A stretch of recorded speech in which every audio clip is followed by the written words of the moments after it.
Hi guys, I've taken 5 minutes out of my day and I thought maybe you might like to see how I personally go about using resources when I approach a junk journal.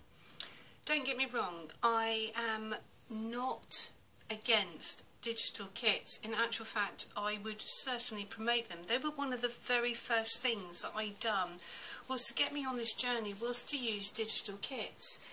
But I have steered away purely because I have the opportunity to make purchases down at car boot sales, charity shops, and I tend to try and literally rummage in every box you can imagine. So I do come across ephemera.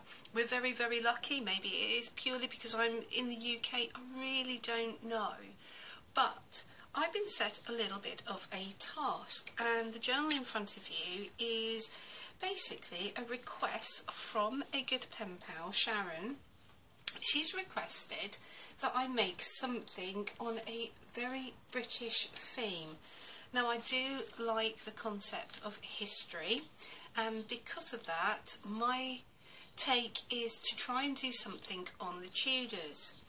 Now, in front of you is a few pages that I've started. You can see that we've got an image up on the left hand side, and this is from Tudor England, and we've got a page called Anna Valencia. Now this is just a few things I'm trying to work into my Tudor journal. Taking the pages away, I'll share with those in a second what I've done and what I've collected resource wise. In front of you, you have got a journal that has got two things. It's a hardback book. It would have originally started off its life as a diary.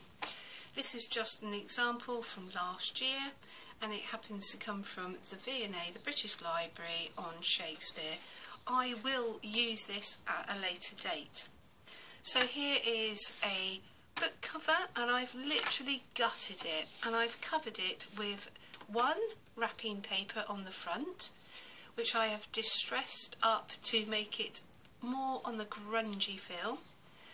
And then inside we are looking at a napkin. Yet again, I have grunged up so it doesn't look brand new and sparkling. And I've just used distressing as a way of causing some of this distress much darker. I mean, the flowers would have been beautiful otherwise. And I've used tissue paper underneath, which has helped bring some ridges onto the wrapping paper, and thus when I've put across the distressing, it's pulled on all the raised edges.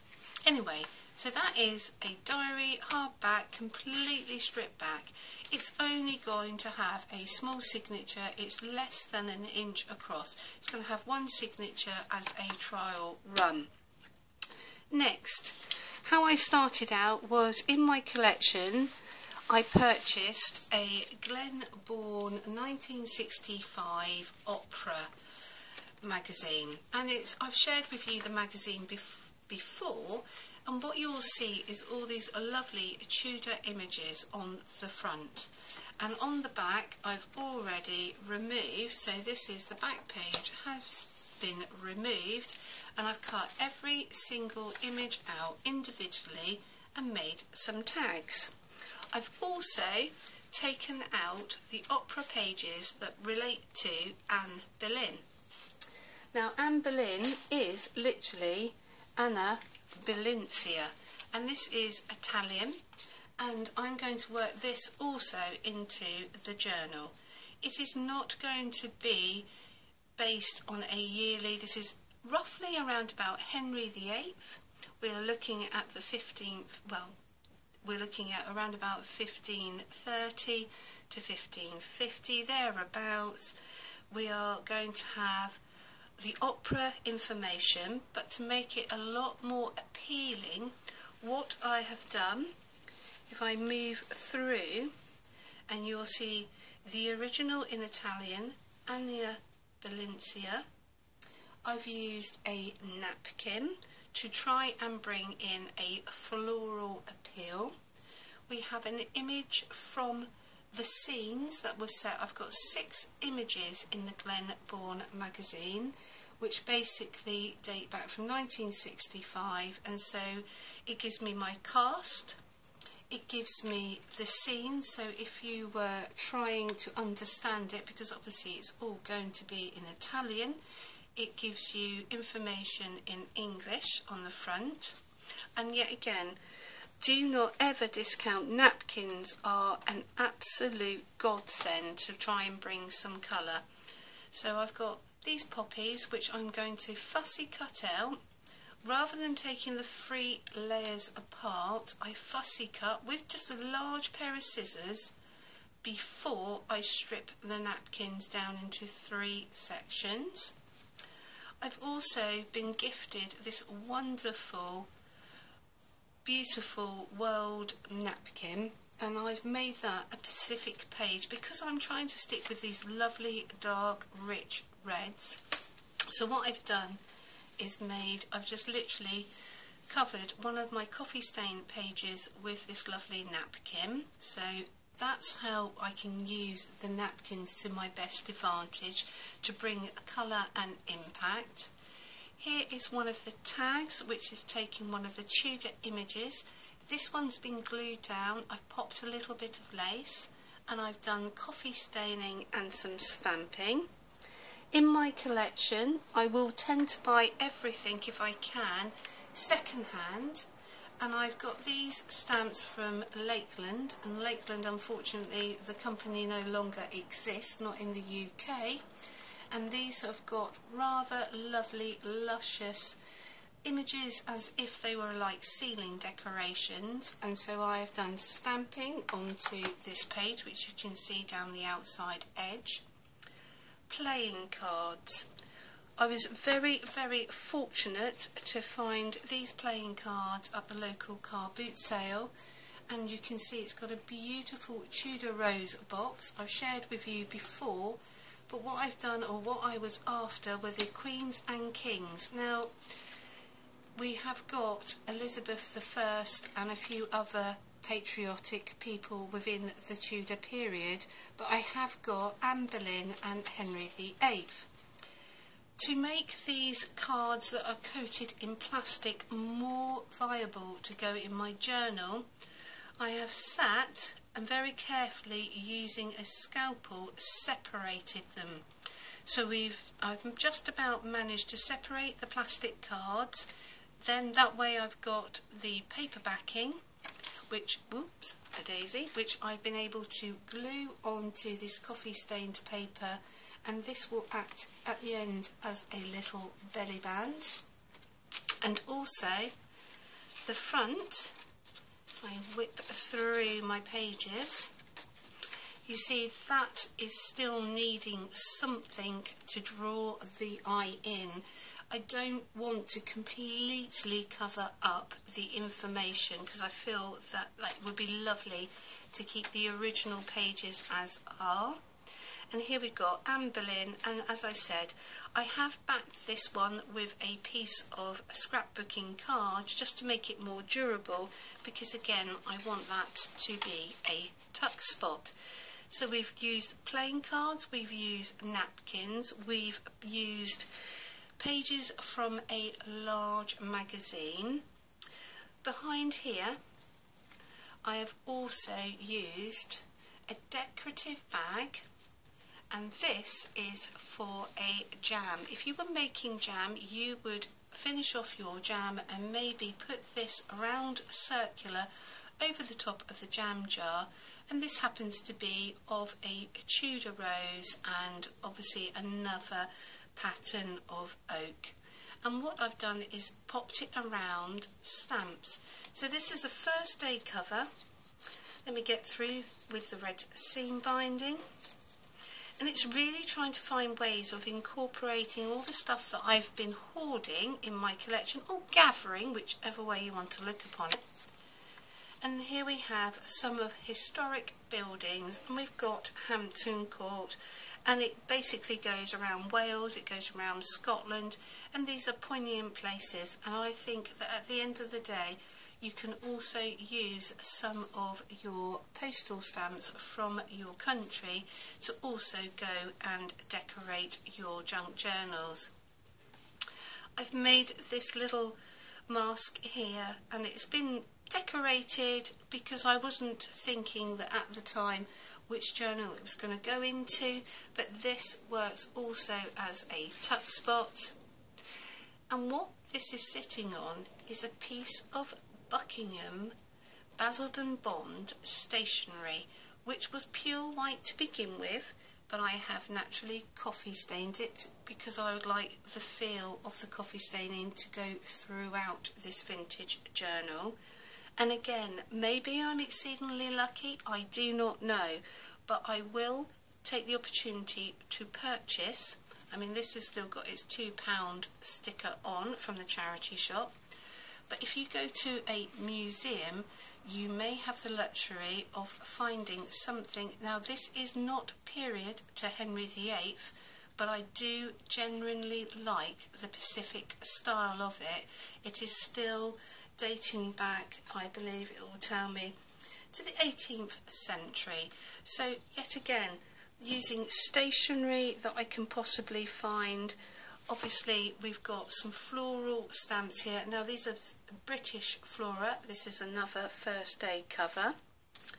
Postcards, never ever discount postcards, so I'm just going to pop that jam jar cover there. Flick through the pages that were originally here, the magazine, the napkin, the images, more images from the magazine. I've got some book pages here, and this is from the 14th century, so there is a possibility that Henry VIII and his followers could have at some point walked it in to Peterborough. And I've just made a large journaling tag, and for it to fit on the page I've just taken the outside edge that I've stripped off in Latin and just stuck it straight on, but this is still work in progress. And this is the piece of the stationery that has been coffee stained up. It's got the playing card on, and then this is going to lift up. I've just corner rounded these two corners here to make it easier for us to see, and that purely is the stationery. Lovely area to journal on. So we've talked about stationery. Now the diary that I shared with you of Shakespeare, I've taken this image out of, and so this is Henry VIII and Cardinal Wolsey. I was able to purchase this book yesterday, and so the history of everyday things in England from 1066 to 1499, and I am absolutely blown away with some of the lovely images that are in this particular book. I mean, I've just got the occasional colour text, but this dates back to the 1920s, and I've got to work out how I'm going to try and incorporate some of these images into this particular journal, and I'm sure I will. Or do I physically alter this particular book? I mean, it's certainly not falling apart, and I paid £2 for this yesterday, so books, but that was an old find, and I'm not expecting you to be able to go out and find old books. Maybe if you go to historical places, I've got Hatchlands in Surrey, which isn't too far afield from me, and you can see the luscious pictures that are within. Gives me a bit of history, gives me some pictures that maybe I can take from here. I'm very, very lucky to have visited on more occasions than not, especially over Christmas. Up Park is the closest National Trust property that I have to me. Yet again, more history, more pictures. I mean, I would be inclined to possibly fussy cut this image out. So this is modern day ephemera that I could work with. I've spoken to you about stationery. This is another piece of stationery. Also, wrapping paper.